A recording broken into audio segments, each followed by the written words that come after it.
Yep. Hello, guys. This is El Boyz podcast, and this is part two of the two-parter episode of Cybercrime. This episode is basically talk about fraud. So as we mentioned in the other episode, we mentioned email-based scams. The one I Mm-hmm. mentioned is the advanced fee scam, where they usually pretend that you won a lottery, or that you have an old bank account that you forgot about, Mm-hmm. and that they usually would ask you to pay for shipping or some kind of fee. Basically, Mm. what would happen at the end is you will pay the scammer and you get nothing in return. So don't fall for it. Yep. Another type of scam which is popular is the charity scam, where they pretend to be a charity using some kind of emotions to try and persuade you to hand over fake Yep. donations. Mm. And they might have a website that looks very similar to that. What Another does that? scam, another, another popular scam usually targets India. It's a work at home scam. Yeah. Basically pretend to be some kind of job and they don't even ask you for an interview. They wire up money to you so that you'd be involved in money laundering. Basically, Okay. you'd be involved in money laundering because Yeah. the which is obviously illegal. Another type of scam which I've seen popping up recently is called the cancel scam. You might get an email coming from YouTube or Netflix telling you that your account has been deleted and that you might need to enter your bank details again. I got Or they might, similar. Yeah. for in the case of YouTube, they would ask you to delete your account. Yeah. They would literally ask you to delete your account. Yeah. I believe Another, I Which got mind, another something scam. similar. which mind you YouTube never tells you to do unless you really want to delete your account. Yeah. Yep. Or unless you get deplatformed, but in that case, your account gets automatically deleted. Yeah. Yeah. You don't have to do anything; they just deleted They themselves. just deleted. Yeah. Yeah, another scam I've seen is called the CEO fraud. Oh. Basically, with information based on LinkedIn, you might get someone pretending to be an employee, and I might, ask you to provide some pictures and stuff so that they can scam other people's. Mm. And they might give you a check. They might give you a check with no money in it. Okay. Basically, they target at this one, which is very silly, but it's serious at the same time. It's called greeting cards. They might Mm. give you a greeting card, which Mm-hmm. the greeting card itself may have malware on it, so Oh. because it might have some kind of QR code which automatically got Oh. activated. Another kind of Oh. scam on the list is at the affinity fraud. It refers Mm-hmm. to when someone uses a common interest or belief, such as religion, to lure you in. It often Ah. happens in person, especially within religious communities, but can be conducted via email as well. Oh. Basically, they put you into some kind of online cult. Okay. Oh, the next one. This one's very important. It's called the guaranteed bank loan or credit card. Oh. Basically, they give you a fake check Uh-huh. and they tell Yeah. you that you need to pay them the difference. But when you do pay them the difference, the bank is going to notice that it's a fake check, and all the money that was given to you will get deducted alongside the money you given to the scammer. So Yeah. another one is a service provider. basically it's the same thing, but with an internet service provider. ISP. Oh.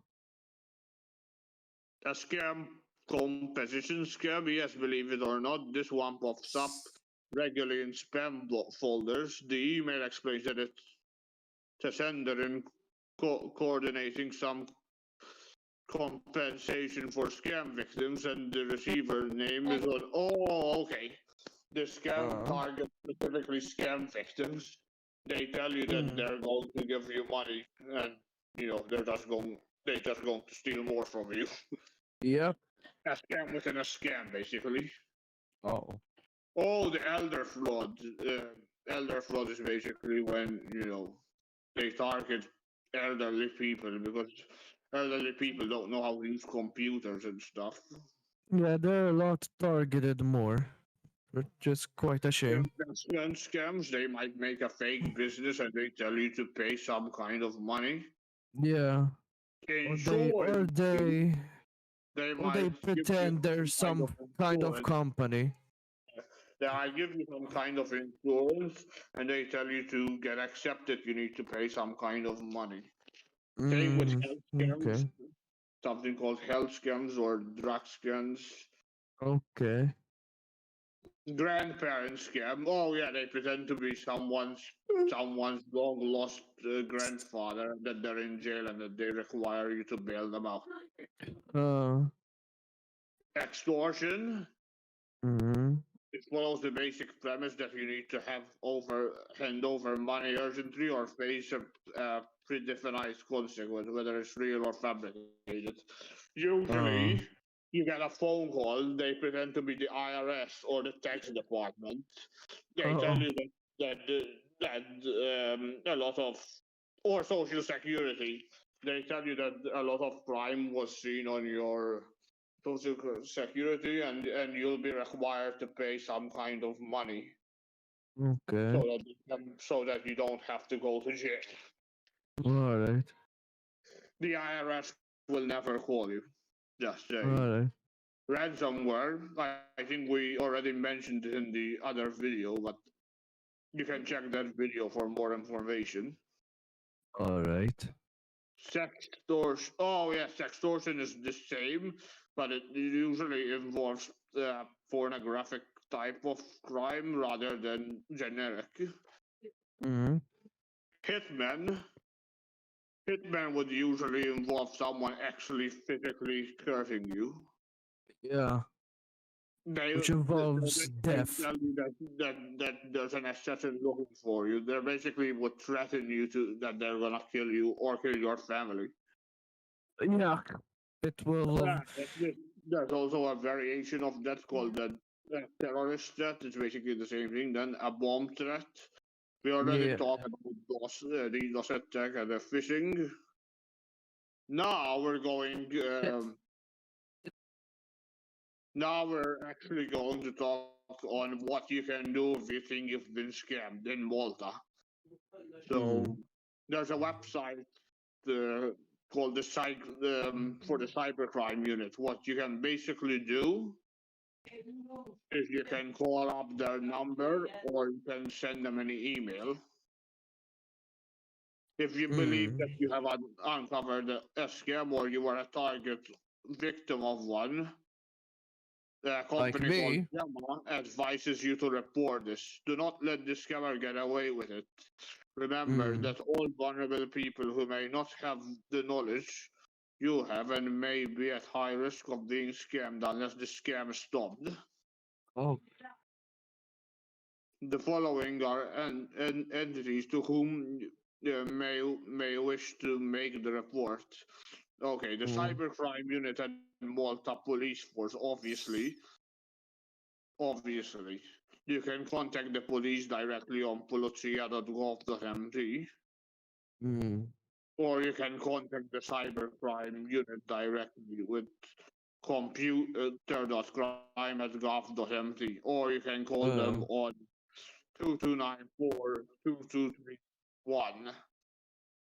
Obviously, if you're not in Malta, do what you have in your country. I'm sure you have similar services. Yeah. Okay. if the scam involved money, you need to contact the bank Mm. so that they can take the necessary actions. You might be asked to send a picture of a note to the bank with your signature. Just Uh-huh. make sure you comply with the bank. Oh. Then you can also go to the complaints and consultation MCCA, which is like the Oh. consume. It's basically if the problem was about products, you can go to MCCA, which stands for Malta Competition and Consumer Affairs Authority, Oh. and go to the complaints and conciliation directorate. Mm. You can visit their website www.mcca.org.mt, and you can put a complaint over there. They also have a free phone 8007-4400. Oh. They have an email info.mcca.org.mt. Mm. And now we're going to talk on how you can avoid online fraud. Mm. One How easy can you way avoid it? One easy way of avoiding online fraud is to always check the spelling of the email or pop-up you get. Yep. Because most of the time, the spelling and the grammar is incorrect. Yeah. If the spelling and grammar is correct, what you can do, if it's, for example, Amazon, you can go to directly to the Amazon website and call Uh. them directly. Uh. And also, when you're buying and selling stuff online, make sure that that the seller has reviews that are positive. Mm. Yeah. And also, when it's possible, make sure that the website has HTTPS on it. Yeah. Also, when you're dealing with passwords, first of all, never give pins or passwords, and also Uh. make them hard for someone to correct the password. And Mm. never use a password board on more than one thing. Mm. And also, when you're using public Wi-Fi, don't make transactions on using your cards and stuff. Okay. And when transferring money, use reliable firms. Yeah. That's right. Yeah. Never transfer or receive money for someone else. All right. Obviously, check the website's privacy and returns policy. Print a copy of your order and any acknowledgement you receive. Check your bank statement carefully against anything you buy online. Keep your password secure. You're selling Yeah. products online. Don't send off your product before receiving payment. Yep. Yes. Yep. If you're selling Um. something, make sure you get paid first. Yeah. And to Thank. deal with internet fraud, one way you can deal with it is obviously if you are a victim, you can call the police and do as I mentioned before. But if you're trying to stop a scam from happening, you need to know how to scam bait. Popular YouTubers that do it well are Jim Browning, Scammer Payback, and Trilogy Media. All right. There has been unusual activity of regular small amount of money have been withdrawn from your bank account. You bought an item online and it does not arrive. You sold something online and didn't receive payment. The Okay. item you received doesn't match the original description you were given. Okay, okay, this is the same thing, but it's more based around the UK. So if you're in the UK, the consumer line telephone is 0300 223 6262. All right. Um, Thank you, Marcel. I think we will end. Actually, we should Mas, go for everyone's opinion. yeah. Maybe you guys have experienced some kind of fraud Yeah. and would like to share your story. Yeah, I've experienced lots of times. Maybe even Malcolm has experienced. Would you like to share the story? That would be another time because it's probably getting long. Which we have to end it right here. Thank you, Masu, In for that case, yeah, in that case, he's not going to do it because I don't hear him. yeah. Thank you, Masu, for the words you've spoken about the things and such. We will end it right here. Thank you for watching this podcast about cybercrime and scams and such, how to avoid. Make sure you subscribe for more podcasts and hit that like button and share with your friends if they want to be interested in watching this podcast. That would be much appreciated. This has been Neil, Exxon, and Malcolm, and we'll see you on the next one. And we'll see you on the next one. Peace out.